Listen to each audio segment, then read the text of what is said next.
If you've ever been dismissed by your own family while they got everything handed to them, hit that like button and subscribe right now. You're not going to want to miss what happened next. My name is Marcus, and for 28 years I'd been the family joke. The artistic one. The one who never applied himself. The disappointment who chose photography over law school, who rented a studio apartment instead of buying property, who drove a 10-year-old Civic while my brother Trevor cruised around in his leased BMW. Trevor was the golden child. Stanford MBA. Corporate lawyer.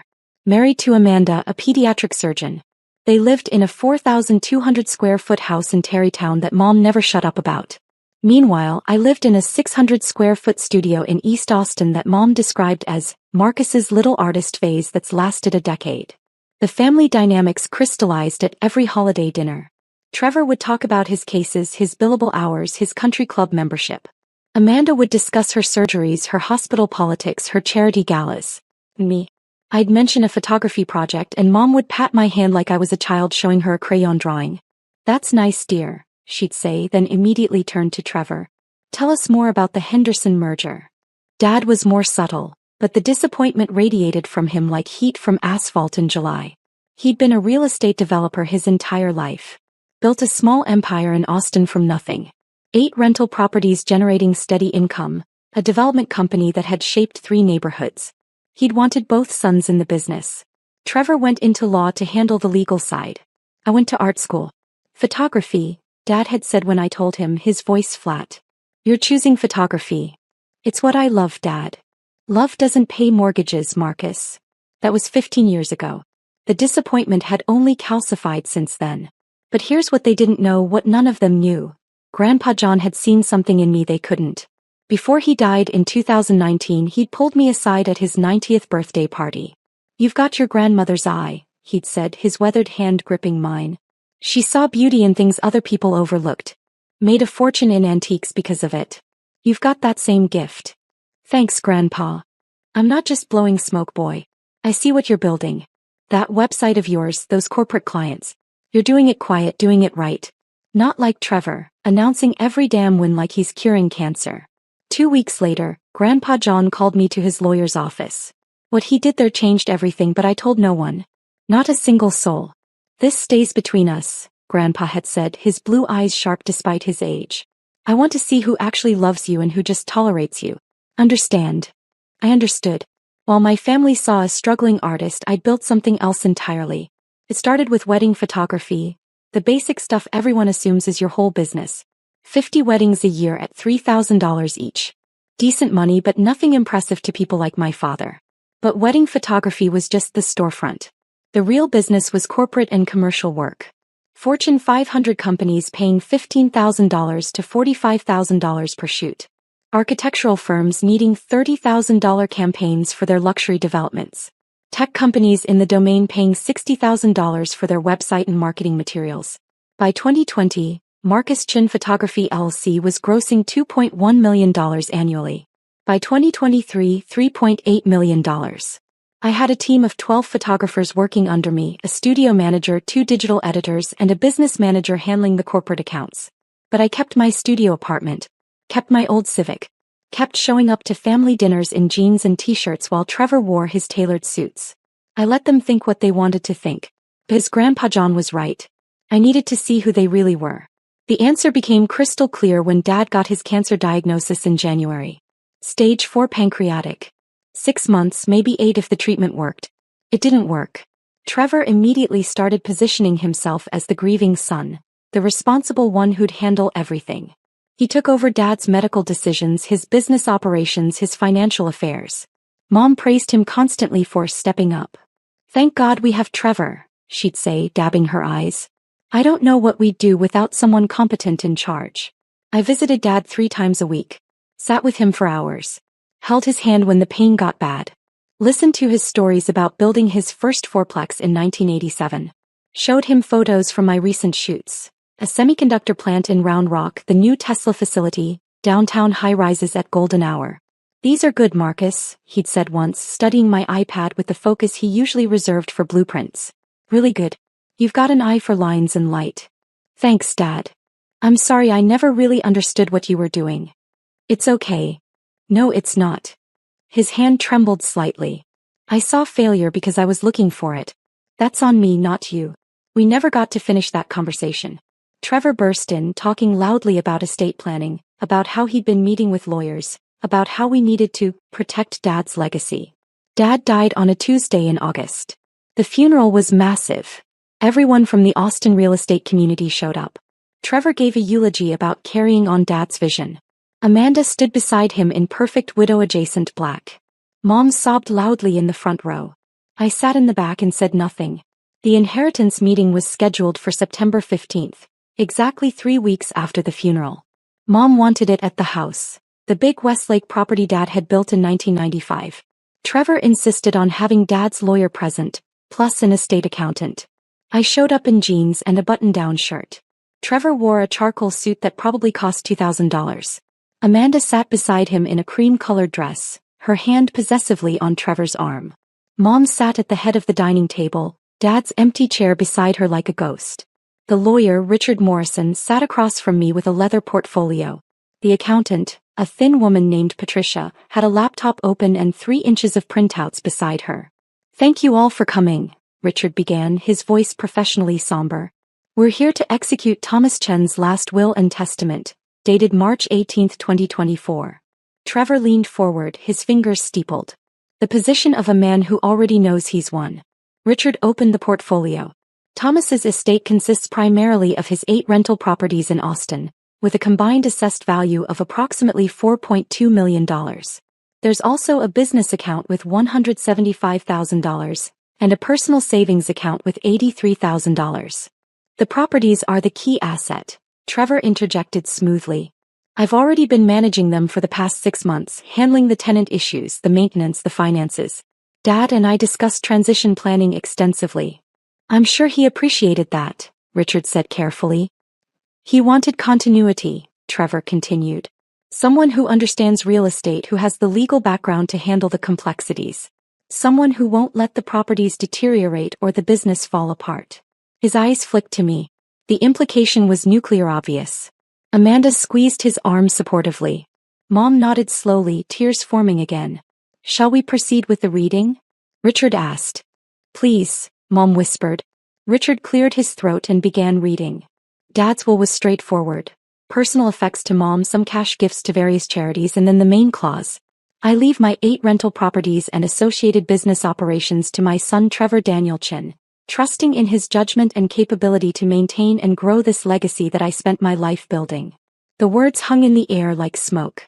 Trevor sat back, his expression carefully neutral but satisfaction radiating from every pore.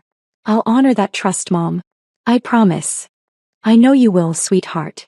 Mom reached across the table to grip his hand. Amanda actually smiled. A small, triumphant curve of her lips.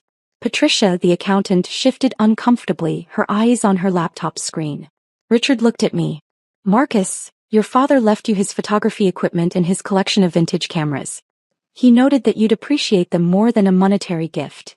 $20,000 in cameras, maybe, versus $4.2 million in properties. The message was clear. You're the artistic one, take the art stuff. Drop a comment and let me know where you're watching from tonight. Trevor leaned forward again. Actually, there's something we need to discuss. Patricia has identified some irregularities in the property accounts. Irregularities? I asked quietly. Over the past 3 years, Patricia said, her voice strained, there have been systematic withdrawals from the rental income accounts. Approximately $260,000 total. The money went to an account we haven't been able to trace. All eyes turned to me. Marcus, Mom said, her voice breaking. Tell me you didn't.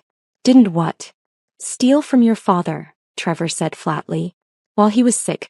While he trusted you to visit him. The accusation was so outrageous it took me a moment to process it. You think I stole from Dad? The timeline matches your visits, Trevor said, pulling out his own folder. I've documented every withdrawal. They correspond almost exactly with the days you had access to Dad's office, his computer, his files. This is insane. Is it? Amanda chimed in, her doctor voice clinical and cutting. You've been living in that tiny apartment for 10 years. Never any visible income. Always wearing the same clothes. Maybe you got desperate. I have a business. A wedding photography side hustle, Trevor interrupted. We know what that pays, Marcus. 50 weddings a year at maybe $3,000 each? That's $150,000 gross, probably $80,000 after expenses. Barely enough to live on. He had the numbers almost exactly right, which meant he'd researched it. Those withdrawals, Mom said, her voice hollow. All that money. Your father worked so hard. I didn't take anything, I said calmly. Then where did the money go? Trevor demanded. Patricia has traced the accounts. The money disappeared. And you're the only person besides Dad who had access to his office during that period. Richard Morrison looked deeply uncomfortable. Perhaps we should involve the police. No, Mom said quickly. No police. Not yet. Marcus, just tell us the truth. Did you take the money? I looked at each of them. Mom, her face aged by grief and now shock. Trevor, barely containing his satisfaction. Amanda, her expression a perfect mask of concern that didn't reach her eyes. Patricia, staring at her laptop like it held the answers. Richard, his lawyer instincts screaming that something was wrong here. I didn't take anything, I repeated. Then you won't mind if we bring in a forensic accountant, Trevor said. Or if we file a police report. Because Patricia's findings are preliminary. A real investigation will find where that money went. He slid a document across the table. I've prepared a confession statement. Sign it, agree to return the money, and we'll keep this in the family. No criminal charges. You'll just be removed from any future inheritance considerations. The document was actually professionally prepared. Trevor had planned this. Sign it, Marcus, Mom pleaded. Make this right. I looked at the confession statement. At Trevor's satisfied face. At the lawyer's discomfort. At the accountant's confusion. Then I reached into my messenger bag and pulled out my own folder. A thick one, professional bound, with tabs and page markers. I placed it gently on the table. Before I sign anything, I said quietly, I think you should all see this. Trevor's smile faltered. Just barely, just for a second, but I saw it. I opened the folder to the first tab.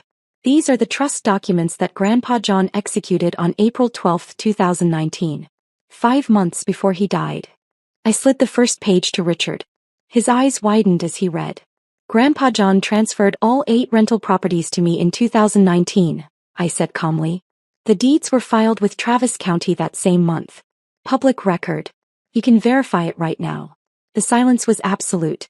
That's impossible, Trevor said, but his voice had gone thin. Page 4 shows the deed transfers. Page 8 shows the title insurance. Page 12 shows the property tax records in my name since 2019. I turned the pages methodically.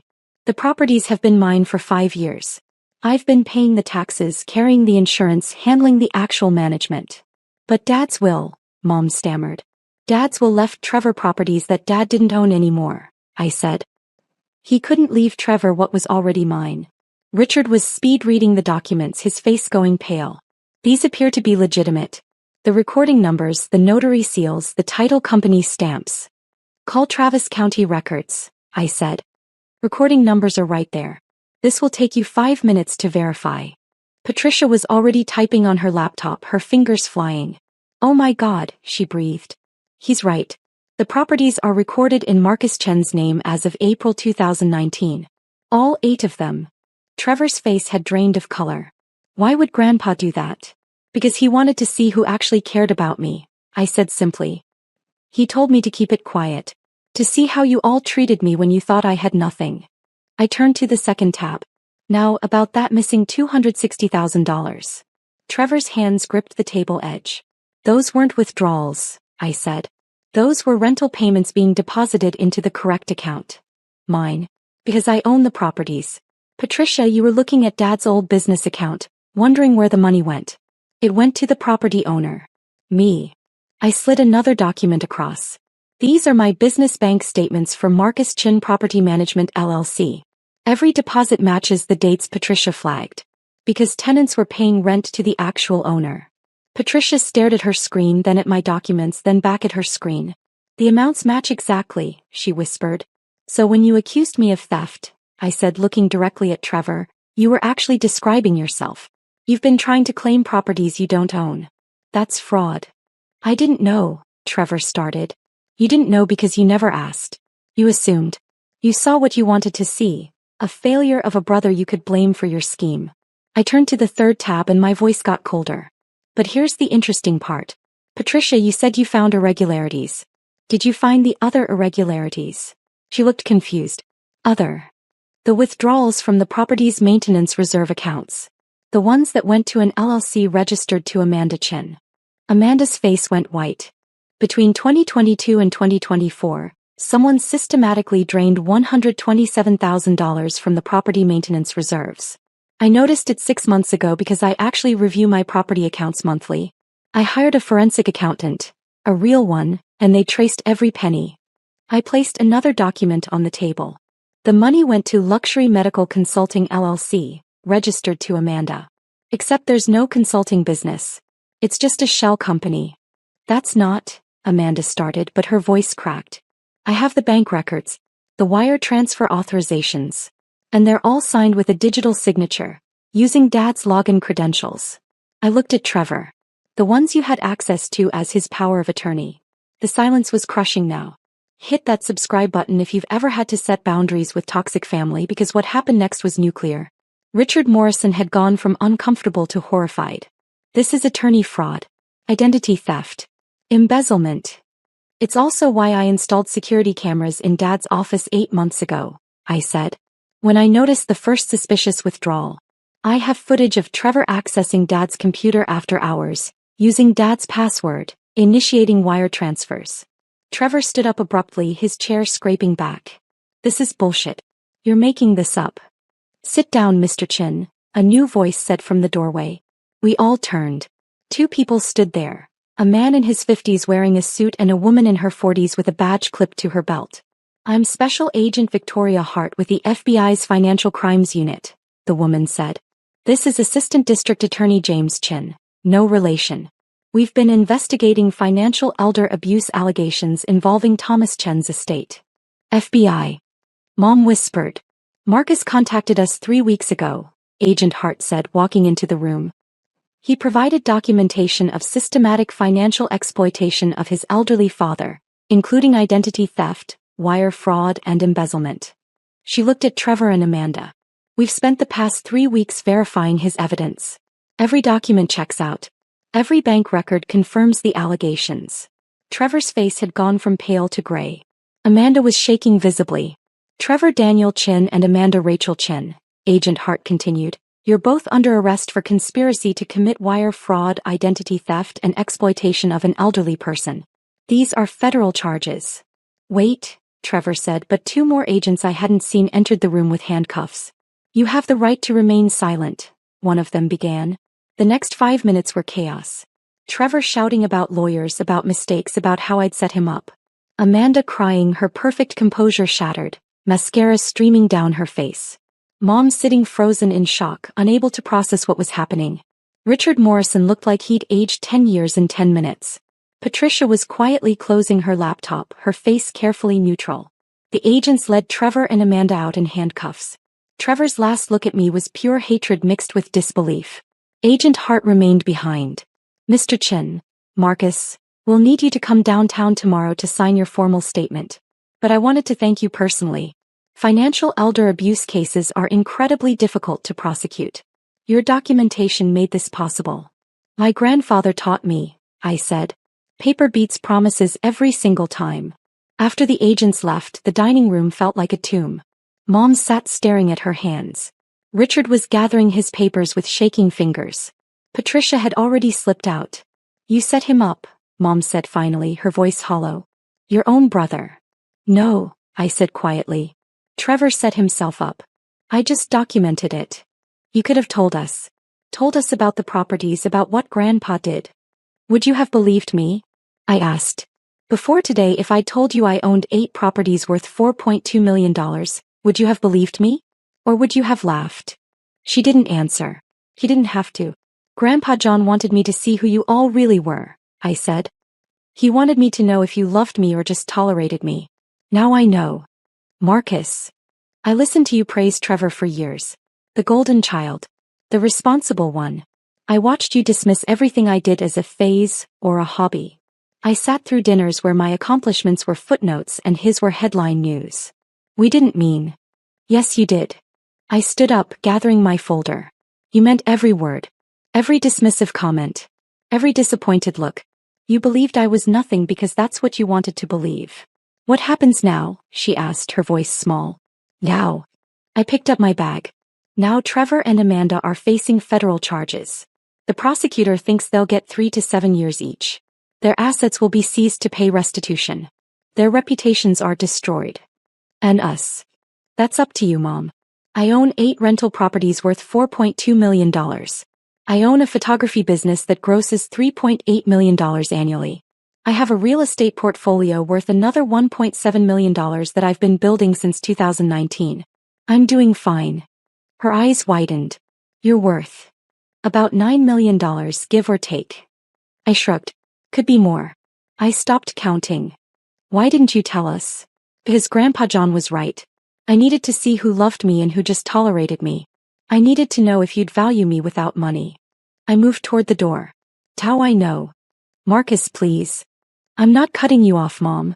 But I'm done begging for a place at this table. I'm done being the punchline. I'm done pretending to be less than I am so you feel comfortable dismissing me. What do you want from me? I want you to think about the last 10 years. About every time you praised Trevor and patronized me. About every time you chose his version of success over mine. About every time you made me feel small. I paused at the doorway. Then, if you want a relationship with me, we build a new one. One based on who I actually am, not who you wanted me to be. I don't know if I can. Then you have your answer, I said quietly. I'll be around, Mom. When you're ready to see me, really see me, call me. But I'm done auditioning for your approval. I left her sitting at the table in the house Dad built, surrounded by the wreckage of her golden child's fall. The immediate aftermath was brutal for Trevor and Amanda. Their arrests made the local news. Prominent Austin lawyer charged with elder fraud. The legal community was small and vicious. Trevor's firm fired him within 48 hours. Amanda's hospital placed her on immediate suspension, then terminated her contract when the full scope of the charges became clear. Their Terrytown house went on the market within a week. They needed money for legal defense. It sold in 3 days for $2.1 million, most of which went to their attorneys. Trevor's BMW was repossessed. Amanda's Mercedes followed. Their country club membership was quietly revoked. The trial was set for February, 8 months away. The federal prosecutor had offered them a plea deal. 5 years each, full restitution and permanent prohibition from practicing law or medicine. Trevor rejected it, insisting they'd fight the charges. That was a mistake. By November, Trevor's legal defense fund had run dry. He'd burned through $400,000 in attorney fees and the trial hadn't even started. He called me once around Thanksgiving. Marcus, he said, his voice hollow. I need to talk to you. I'm listening. I'm sorry. For everything. For not seeing what you'd built. For assuming you'd stolen. His voice broke. I fucked up. I know that. But we're family. Are we? Please. Amanda's pregnant. We're going to lose everything. I can't go to prison with a baby coming. You should have thought about that before committing federal fraud. Marcus, please. Take the plea deal, Trevor. 5 years is better than the 10 to 15 you'll get at trial. Serve your time. Make restitution. Then figure out who you actually are without Dad's shadow. I can't. Yes, you can. You're going to have to. I paused. I'm not going to save you from the consequences of your choices. But when you get out, if you've actually changed, we can talk. He hung up. He took the plea deal 2 weeks later. Amanda took a separate deal. 3 years because she cooperated and testified about Trevor's manipulation. They were sentenced in January. Trevor got 5 years at a minimum security federal facility. Amanda got 3. Their baby was born in March, and Amanda's mother took custody while Amanda served her sentence. Mom stopped calling me after Thanksgiving. She tried a few times in September and October, but the conversations were strained, full of her justifications and my boundaries. Eventually she stopped trying. I moved out of my studio apartment in December. Bought a 3,200 square foot home in the Mueller development. 3 bedrooms, home office, photography studio space. Modern design, all windows and light. The antithesis of Dad's heavy traditional style. My business kept growing. $4.2 million in 2024. I hired 6 more photographers, opened a second studio in Houston, started doing commercial work for California tech companies flying me out for shoots. The rental properties kept generating income. $47,000 monthly gross across all 8 properties. I hired a professional property management company to handle the day-to-day. Let them deal with tenant calls and maintenance requests.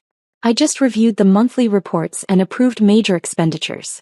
I started dating Sarah in February. She was an architect I'd photographed for a magazine spread. She knew nothing about my family drama, just saw me for who I was. We took things slow, had dinner every week, explored Austin together. No pressure, no expectations. Grandpa John's wisdom echoed constantly. Let people show you who they are. In April, 1 year after the arrest, I received a letter from Mom. Handwritten, 12 pages. She'd been in therapy, working through her role in the family dynamics. Understanding how she'd enabled Trevor's entitlement and dismissed my accomplishments. Recognizing her own failures as a mother. I don't expect forgiveness, she wrote. I don't deserve it. But I want you to know that I see you now. Really see you. And I'm proud of the man you've become despite how I treated you, not because of it. I didn't respond immediately. Sat with the letter for 2 weeks. Read it multiple times. Thought about whether I wanted to rebuild that bridge. Eventually I called her. We met for coffee, neutral ground, public place, 1 hour. I'm not ready to forgive you, I told her. But I'm willing to see if we can build something new. That's more than I deserve, she said, tears in her eyes. It's not about deserving. It's about whether you're actually willing to change. We've been meeting once a month since then. Coffee, sometimes lunch. Short conversations, careful boundaries. She asks about my business now, actually listens to the answers. She's met Sarah, been respectful and kind. She doesn't mention Trevor unless I bring him up. It's not the mother-son relationship either of us imagined. But it's honest. And that's more than we ever had before. If you've ever had to walk away from toxic family to save yourself, tell me your story in the comments. What would you have done in my situation? Would you have exposed them or kept the peace? Trevor's scheduled to be released in 2029. He'll be 42, a convicted felon unable to practice law. He sends letters sometimes. They arrive addressed to my old studio apartment, forwarded to my house. I read them occasionally. They're full of remorse and self-pity in equal measure. I haven't responded to any of them. Maybe I will someday. Maybe I won't. Amanda gets out in 2027. I heard through mutual acquaintances that she's been a model prisoner, taking courses, working in the prison library. Her daughter is 4 now, being raised by Amanda's mother. Whether Amanda will get custody back is unclear. The rental properties are worth $5.8 million now. Austin real estate keeps climbing. My photography business hit $5.1 million last year. My investment portfolio passed $3 million. I'm 32 years old and financially secure in ways my father never imagined for me. But the money isn't the point. It never was. The point was being seen. Being valued for who I actually was, not who they wanted me to be. The point was learning that respect isn't owed by blood. It's earned through action. Grandpa John knew that. He'd spent 90 years watching family dynamics, understanding human nature. He'd given me the greatest gift possible. The truth about who loved me and who just tolerated me. The inheritance wasn't the properties. The inheritance was the lesson. Let them show you who they are, he told me. Then believe them. I believed them. And in doing so I freed myself. Last week I closed on a 9th rental property. A 4-plex in East Austin, the neighborhood Dad started in 40 years ago. I'm slowly building my own legacy, one property at a time, one photograph at a time, one authentic relationship at a time. Trevor thought he was inheriting an empire. What he got was a prison sentence and a life lesson. You can't build anything real on a foundation of lies. I'm building something real now. A business that reflects my vision. Properties that generate actual wealth. Relationships based on mutual respect. A life that's authentically mine. The golden child fell. The scapegoat rose. And in the end, the only inheritance that mattered was the one that taught me my own worth. That lesson was worth more than 8 properties, more than $9 million, more than all the approval I'd spent 28 years chasing. Grandpa John was right. Paper beats promises every single time. But truth? Truth beats everything.